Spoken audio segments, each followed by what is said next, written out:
हाँ भाई, ये प्रज्ञा नहीं, उसकी हमशक्ल मुन्नी है। और ये जो बच्चे हैं ना, ये इसके स्वर्गवासी बहन के बच्चे। और अगर तुम्हें हमारी बात पे भरोसा नहीं तो ठीक है, मत करो, उनके बच्चों से पूछ लो, वो तुम्हें बता देंगे। ये गांव की लड़की है जो तमाशा करके पैसे कमाती, और ये सारी सच्चाई जानती थी, लेकिन हमें नहीं बताया। तुम्हें धोखे में रखा, पूरी फैमिली को धोखे में रखा। अभी ये मुन्नी है, प्रज्ञा नहीं, मुन्नी है, मुन्नी।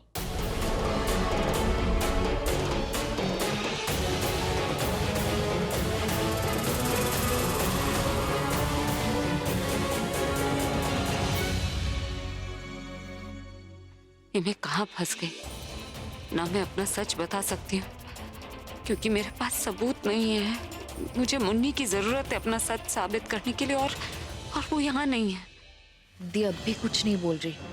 कहीं ऐसा तो नहीं जो तनु और आलिया कह रही है उसमें थोड़ी सी भी सच्चाई हो, या फिर दी कुछ ऐसा जानती हो जो मुझे पता नहीं। कहीं ये सच में मुन्नी तो नहीं है? क्योंकि ये जब घर पर आई थी तब इसकी भाषा बड़ी अजीब सी लग रही थी।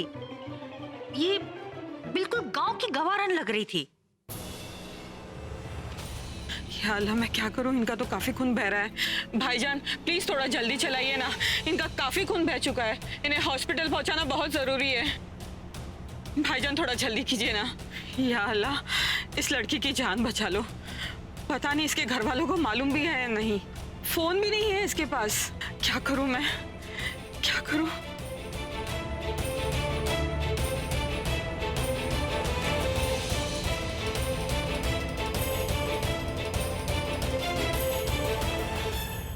या अल्लाह, तेरा शुक्र है।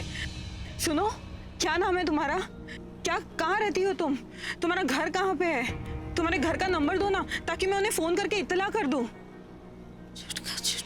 चुटका चुटकी? शायद ये अपने बच्चों का नाम ले रही होगी। क्या पता घर पर है या बिछड़ गए हैं। या अल्लाह, इस लड़की को बख्श दो, इस पर रहम करो, इसे बचा लो और इसके बच्चों से मिला लो।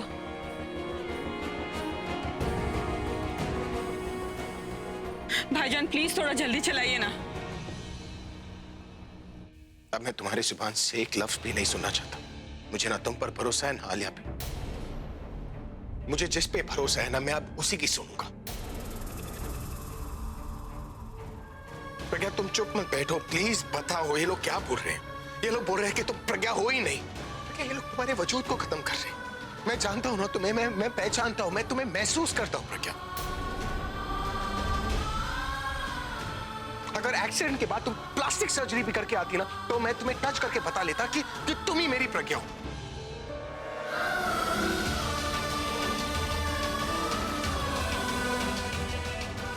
प्रज्ञा, तुम्हारे पास हर सवाल का जवाब होता है। अगर आप तुम जवाब नहीं दे रही हो, इसका मतलब जरूर कोई मजबूरी है। बताओ क्या, किस बात का डर है? क्या मजबूरी है? मुझे बताओ ना। मैं दूं ना तुम्हारे साथ, मैं तुम्हारी बातों पर भरोसा करूंगा। मुझसे कुछ मत पूछिए, मैं कुछ नहीं बता पाऊंगी। मेरी सच्चाई किसी और के सच के साथ जुड़ी है, मेरी मजबूरी किसी और की मजबूरी के साथ जुड़ी है, और जब तक वो यहाँ नहीं है मैं कुछ नहीं कह सकती। तो क्या तुम कुछ नहीं बोलेगी वो भाई, क्योंकि वो सच बोलने से डर रही है। उसकी सच्चाई सबके सामने आ चुकी है, और इसका सबसे बड़ा सबूत है ये दोनों। ये जो इसके भांजा भांजी यहाँ पर आए हैं ना, इसके बाद इसकी बोलती बंद हो गई। क्योंकि ये जब तक यहाँ पर नहीं थे तब तक ये सबके सामने अपने आप को प्रज्ञा बोल रही थी, प्रज्ञा की तरह बिहेव कर रही थी,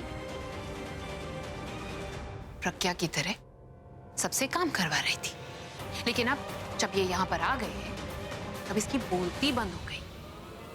इसे पता है इसका सच सबके सामने आ चुका है, और अब ये बात किसी से छुपी नहीं रहेगी। और यही बात मैं आप सब लोगों को बताना चाहती हूँ। बहुत ही चालाक है, इसे किसी तरीके से पता चल गया था कि इसकी शक्ल प्रज्ञा से मिलती है।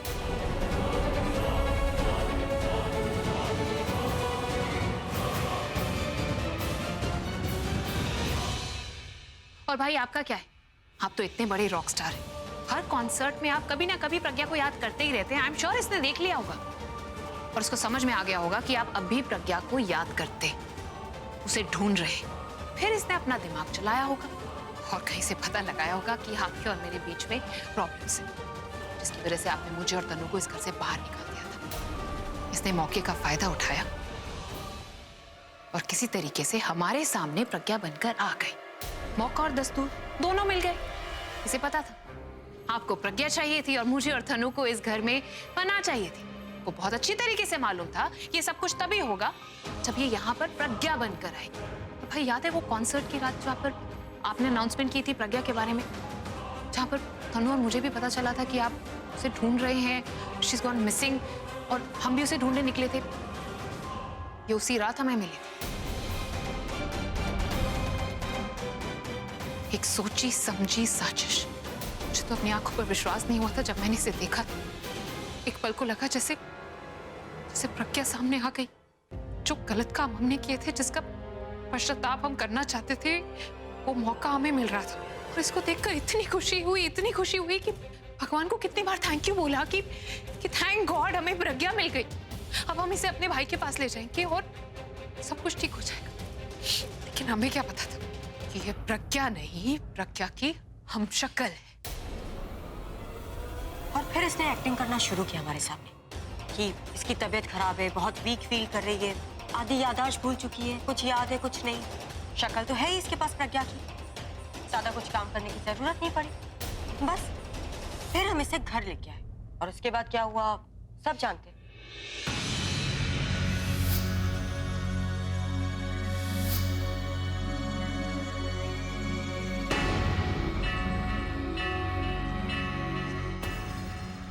आप काहे ये सब पूछ रहे हैं? आपको क्या मतलब है कौन किससे शादी कर रहा है?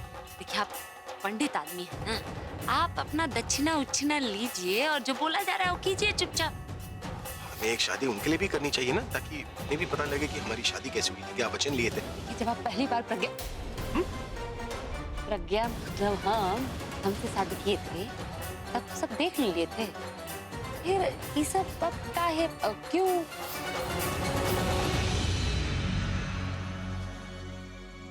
बहुत ही समझदारी से इसने थोड़ा बहुत प्रज्ञा के बारे में पहले जान लिया। उसके बाद इस घर में आई, किसी से बातचीत नहीं करती थी क्योंकि ये चाहती थी कि इसकी असलियत सबके सामने ना आए।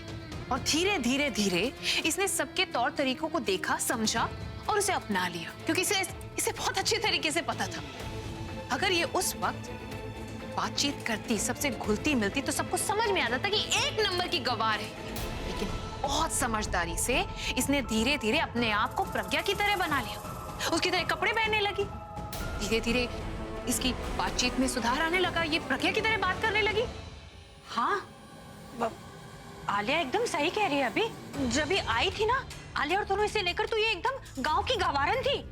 किसी से ठीक से बात नहीं करती थी, सब लोगों के सामने चुप रहती थी, लेकिन अकेले में तो ना मेरे सामने पटर पटर बोलती थी। पता नहीं कौन सी भाषा में बात करती थी।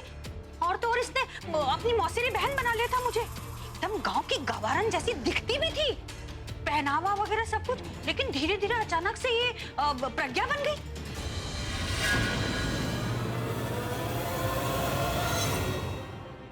आप बिल्कुल सही कह रही है मिताली भाभी। मुझे तो बहुत शक हुआ था जब मुझे आलिया की जगह आइला बुलाती थी और तनु को भी कुछ और बोलती थी और वो सब चीजें भी बोलती थी कि हमका समझ नहीं आ रहा है और वो सब कुछ। और जब मुझे लगा कि इस बात के तह तक जाना चाहिए, तब मैं धीरे धीरे इसका पीछे करने लगी। मैं देखने लगी कि ये करती क्या है, कहाँ जाती है, इस घर से निकल के किसको मिलती है, कब मिलती है, क्या करती है। क्योंकि मेरे लिए जानना बहुत ही जरूरी था, क्योंकि मेरी पूरी फैमिली को धोखा दिया जा रहा था। तब इस हमशक्ल की सच्चाई मेरे सामने आई। और ये सारी बातें मुझसे आलिया ने शेयर की। मैंने भी आलिया को बताया कि मुझे इस पे शक है। आलिया ने मुझे अपने साथ इन्वॉल्व किया और हमने इसकी इंफॉर्मेशन निकालना शुरू किया। हमारा दिन लकी था कि हमें इसके खिलाफ सबूत मिल गए, और वो सबूत है इसके बच्चे जो उसने हॉस्टल में रखे हुए थे। मुन्नी, तुम ऐसा कैसे कर सकती हो? तुम्हारी शक्ल तो प्रज्ञा जैसी है, पर दिल बिल्कुल प्रज्ञा जैसा नहीं है। तुमने उन मासूम बच्चों को अपने आप से दूर कर दिया जिनका तुम्हारे अलावा इस दुनिया में और कोई भी नहीं है। अभी हम बच्चों को यहाँ पर लेके आए ताकि इन बच्चों को इनकी मौसी मिल जाए और उसे इसकी सजा मिले।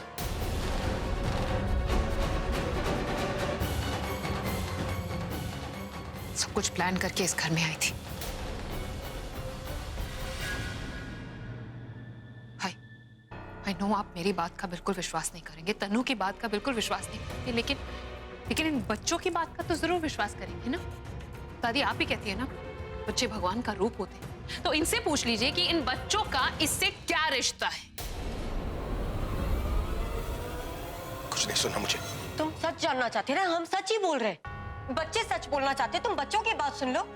तुम्हें हमारी बात नहीं सुननी, पर तुम्हें वही सुनना जो ये प्रज्ञा और मुन्नी बोलना चाहती। और ये क्यों सच बोलेगी जबकि ये प्रज्ञा है ही नहीं? क्योंकि अगर ये प्रज्ञा होती तो मेरा मुंह बंद करवा दिया होता इसने, पर नहीं, ये मुन्नी है। अभी मैं मानती हूँ तुम प्रज्ञा से प्यार करते हो, लेकिन किसी से इतना प्यार भी मत करो कि प्यार में अंधे हो जाओ और तुम्हें सच्चाई ना दिखाई दे। भाई ये आपके प्यार का फायदा उठा रही, अच्छी तरीके से जानती है कि आप प्रज्ञा को कितना प्यार करते थे। तभी सब कुछ जानते हुए भी आपने एक बार भी इसके ऊपर कोई शक नहीं किया। घर में रहते हुए हर एक इंसान ने एक बार तो इसके ऊपर जरूर शक किया होगा, लेकिन आपने नहीं किया, क्योंकि आप प्रज्ञा से बेइंतहा मोहब्बत करते। लेकिन ये प्रज्ञा नहीं, ये प्रज्ञा की हमशक्ल मुन्नी है और इसने उसी चीज का फायदा उठाया, आपके प्यार का फायदा उठाया।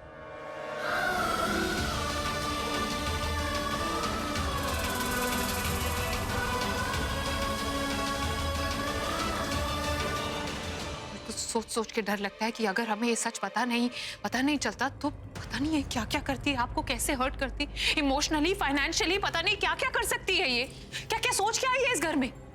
ऑनेस्टली अभी हम तुम्हें ये सारी बातें बताने भी नहीं वाले थे। हमें डर लग रहा था कि अगर तुम्हें बात बताएंगे तुम गुस्सा करोगे, नाराज हो जाओगे या शायद इस घर से बाहर निकाल दोगे हमें। हमें तुम्हारी परवाह थी, इस फैमिली की परवाह थी, क्योंकि अगर ये प्रज्ञा नहीं है और ये मुन्नी है तो ये किसी अच्छे इरादे से तो इस घर में आई नहीं होगी। और अभी अगर तुम्हें अपनी फैमिली की फिक्र है तो इस धोखेबाज मक्कार औरत को अभी घर से बाहर निकालो। क्या पता तुम्हारी बीवी बनके सारी प्रॉपर्टी तुमसे छीन ले। ऐसी घटिया औरतों को मैं बहुत अच्छे तरीके से जानती हूँ भाई। जो लड़की सड़क पे तमाशा करके 2 पैसे कमाती, वो इतना ज्यादा पैसे देखकर तो उसकी नीयत खराब होगी ही ना। आई एम श्योर इसकी नजर आपके पूरे पैसों पर है, प्रॉपर्टी पर है, और इसे कोई लेना देना नहीं है। ये यही करने के लिए यहाँ पर आई थी।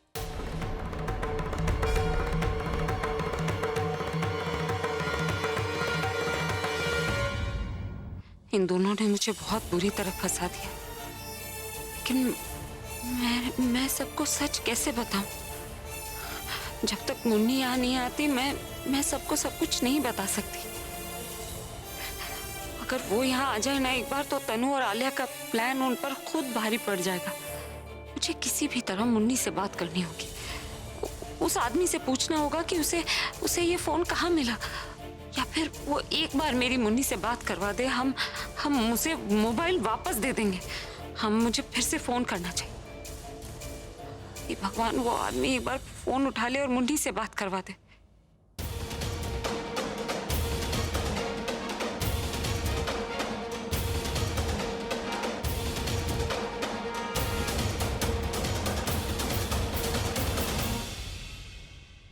ये इंजेक्शन लेके आओ और इन 2 एक्सरेज की रिपोर्ट जल्दी मुझे दिखाओ। ये एक मेजर एक्सीडेंट था, so I want your updates every hour. Doctor हाँ बोलिए।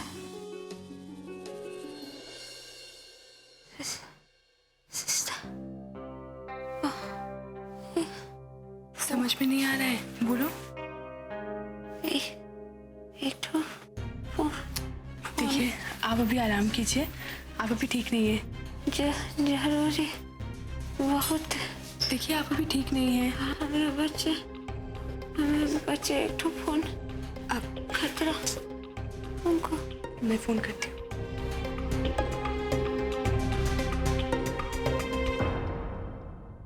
नंबर बोलो।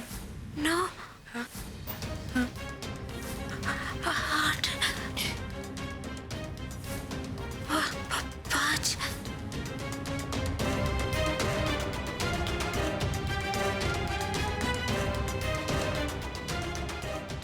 बिजी जा रहा है।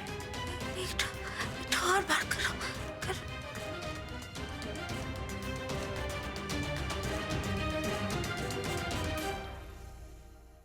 ये क्या कर रही हो तुम? सब वो मैंने उनको मना किया था, पर इन्होंने कहा कि बहुत इम्पोर्टेंट है, are you gone mad? Patient की हालत देखिए, शी इज नॉट स्टेबल। उन्हें आराम की जरूरत है, उन्हें बात करने से मना है। उन्हें नींद का इंजेक्शन दे दो, जल्दी करो। Go and get injection immediately. मेरे पास चलो उससे बात करना है हमको। अपना प्लेटे रही।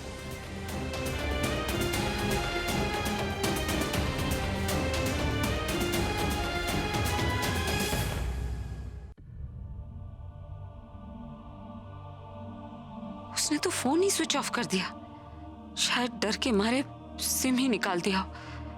अब मुन्नी से कैसे बात होगी, कैसे बुलाऊंगी? ये तनु और आलिया ने तो मुझे बुरी तरह फंसा दिया। ये नहीं, मैं इन्हें झूठ नहीं बोल सकती। अब कैसे बताऊं इन्हें कि क्या हो रहा है?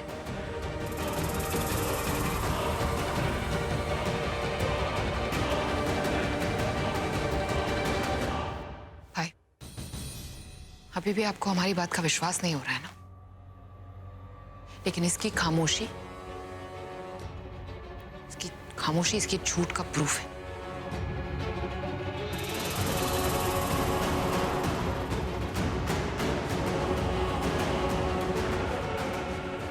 आपको अभी भी मेरी बात पर विश्वास नहीं हो रहा? तो ठीक है, अब मैं आप सब लोगों के सामने एक ऐसा सबूत पेश करूंगी जिसके बाद ये एकदम क्लियर हो जाएगा और किसी के मन में कोई भी डाउट नहीं रहेगा। जिससे साबित हो जाएगा कि ये कोई और नहीं बल्कि मुन्नी ही है।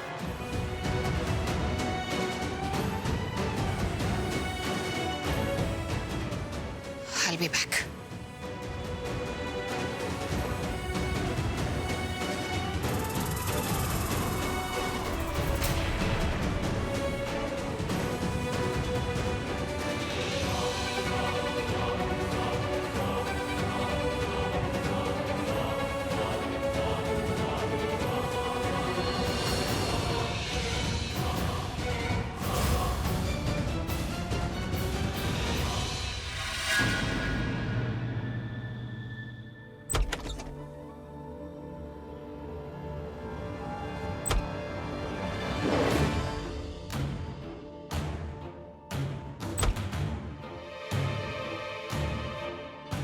मुन्नी, आज तुम्हारे नाटक पे पर्दा गिरा दूंगी और तुम्हारे नकली चेहरे से नकाब हटा दूंगी।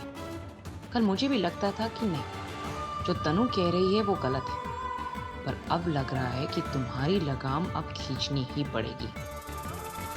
आंखें दिखा रही थी, अब पता चलेगा उसे कि आलिया क्या चीज है। अच्छा हुआ जो मैंने इन सब की कॉपीज अपने पास रख ली थी पहले। जब मुझे ये पक्का करना था कि ये मुन्नी है कि नहीं, तब के रखे हुए पेपर्स आज काम आएंगे। इन पेपर्स को मैं सबूत बना के सबके सामने पेश करूंगी। Oh, damn it. Main proof तो मैं भूल ही गई। जाओ तुम रिपोर्ट कलेक्ट कर लो। जी डॉक्टर। Hello, doctor Sheela? जी मैं डॉक्टर शीला बोल रही हूँ। आप कौन? मैं आलिया मेहरा, मुन्नी की फ्रेंड। अच्छा हाँ, याद आया, आलिया मेहरा। आप ही छुटका को लेकर गई थी यहाँ से। करेक्ट। एक्चुअली मुझे आपसे कुछ जरूरी बात करनी थी। जी कहिए। छुटका तो ठीक है ना? Oh yeah, he is absolutely fine, but I am sorry to say Munni ठीक नहीं है। क्या हुआ मुन्नी को? अभी नहीं बता सकती, लेकिन हाँ मैं ना थोड़ी देर बाद आपको फोन करूंगी।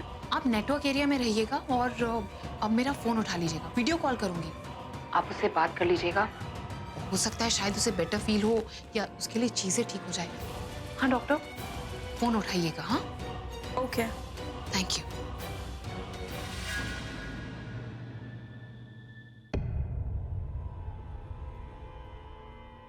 क्या हुआ? आलिया तो अब तक वापस भी नहीं आई और तुम्हारी हालत अभी से ही खराब हो गई।